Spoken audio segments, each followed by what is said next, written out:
ఈరోజు మనం చెప్పుకునేటటువంటి విషయం అందంగా ఉండడం ఎలా అనే దాని మీద మాట్లాడుకుందాం. అసలు అందం అంటే ఏ రకమైన అందం కావాలి మనిషికి?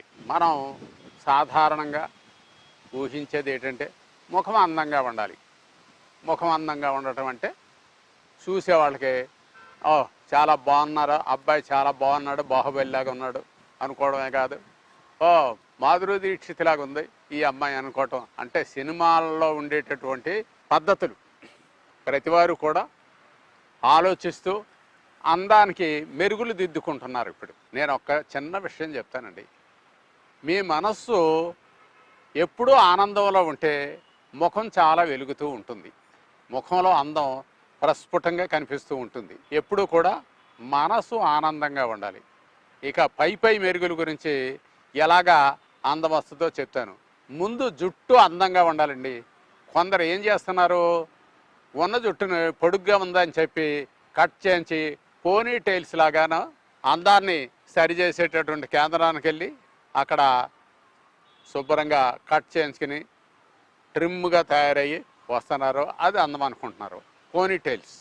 కొందరు అనుకుంటున్నారు బాగా పొడవుగా జుట్టు ఉంటే బాగుంటుంది అని చెప్పి ఒకళ్ళు అనుకున్నారు. అబ్బే కొప్పు అందంగా ఉంటే ముఖం అందంగా ఉంటుంది. ఇలాగా ఎవరి మనస్సులో ఉండే అభిప్రాయాన్ని బట్టి వారు అందానికి ప్రాధాన్యత ఇచ్చి చేసుకుంటున్నారు.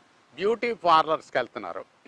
ఇక వెనకటి కాలంలో ఏముండేదంటే ఎక్కువ శ్రమజీవులు ఏం చేసేవారు, వారుకుండే మామూలు సహజమైన డ్రెస్తో ఉంటే యుక్త వయస్సు వచ్చేటప్పటికి యుక్త వయస్సు అంటే టీనేజర్స్ వచ్చిన కాడి నుంచి ఒక 18-20 ఏళ్ళు వయసు వచ్చేటప్పటికి సహజమైనటువంటి గ్లో అంటే మెరుపు వస్తుంది. శరీరంలో కాంతి ఉంటుంది, ముఖంలో కాంతి ఉంటుంది. చాలా వారికి తగ్గ ఆ శరీర అవయవాల్లో ఉండే పొందికని బట్టి ఎవరికి తగ్గ అందం వారికి ఉంటుంది. ఇక అదేమీ కాదు, మనం ఇంకా ఉన్న స్థితి కంటే ఇంకా బాగా ఉండాలి అని చెప్పేది ఇప్పుడు వచ్చినటువంటి విధానం. దానివల్ల ఏం జరుగుద్ది, కొంచెం పసుపు తీసుకొని పసుపులోను కొంచెం చందనం పొడి అంటే గంధం పొడి అనమాట, గంధం పొడి కలిపి కొంచెం పాలుతోటి అలాగ ముఖానికి రాసుకుని అక్కడికి తృప్తిపడి అందాన్ని తెచ్చుకునేవారు పూర్వకాలం మనుషులు.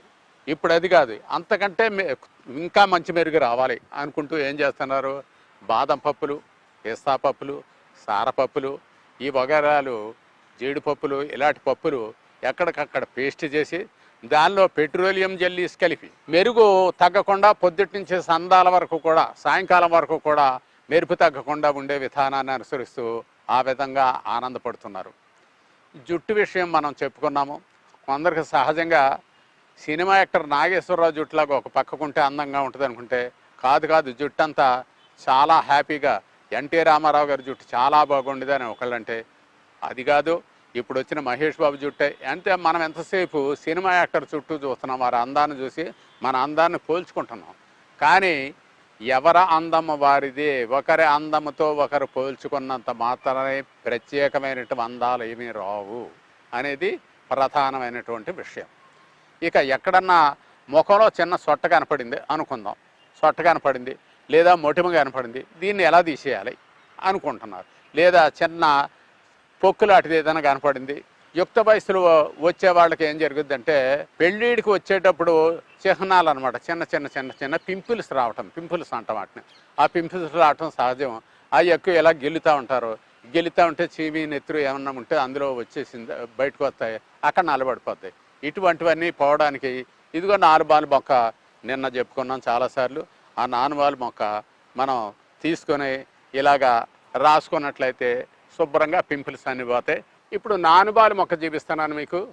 ఇది రెడ్డివారి నానుబాలు అని ఒక చోట అంటే, పచ్చబొట్టాకు అని ఒక చోట అంటా ఉంటే రకరకాల పేర్లతో పిలుస్తారండి. ఇదిగో ఇలా తుంచినట్టయితే పాలు వస్తాయి, చూడవచ్చు మీరు. ఇగో పాలు వస్తున్నాయి. ఈ పాలని ఇలాగ కళ్ళల్లో పెట్టుకున్నా పర్వాలేదు, నల్లట ఇక్కడ పింపుల్స్ వచ్చినాయి ఆ పింపుల్స్కి ఎలా పెట్టుకున్నా పర్వాలేదు, శుభ్రంగా తగ్గుద్ది, చూపు తేటగా ఉంటుంది. అసలు ఇంకొకటి, ఏ రకమైన మందులో అయినా మచ్చ ఉంటుందేమో కానీ ఈ ప్రకృతిపరమైనటువంటి పాలల్లో మచ్చను తగ్గించే లక్షణం ఉంది. ఏ రకమైన మచ్చ ఉండదు, హాయిగా ఉంటుంది. ఇది చాలా అద్భుతమైనటువంటి మందు. మరొక విషయం ఏంటంటే రక్త చందనం పొడి, జాజికాయ పొడి, ఇలాగా కొన్ని రకాల మందులు ఉన్నాయి. దేనికై విడిగా కూడా పాలతోటి కానీ లేకపోతే నేతితో కానీ మర్దన చేసుకోవచ్చు. మంచి మెరుపు వస్తుంది ముఖానికి. జుట్టు ఎప్పుడు కూడా జుట్టు నెరవకూడదు, జుట్టు ఎప్పుడూ నల్లగా ఉండాలి అనుకున్నప్పుడు ఆముదం ప్రతిరోజు రాస్తూ ఉంటే పండిపోయిన జుట్టు కూడా నల్లగా అవుతుంది. జుట్టు అందం అంతా కూడా జుట్టు రంగులోనే ఉంటుంది.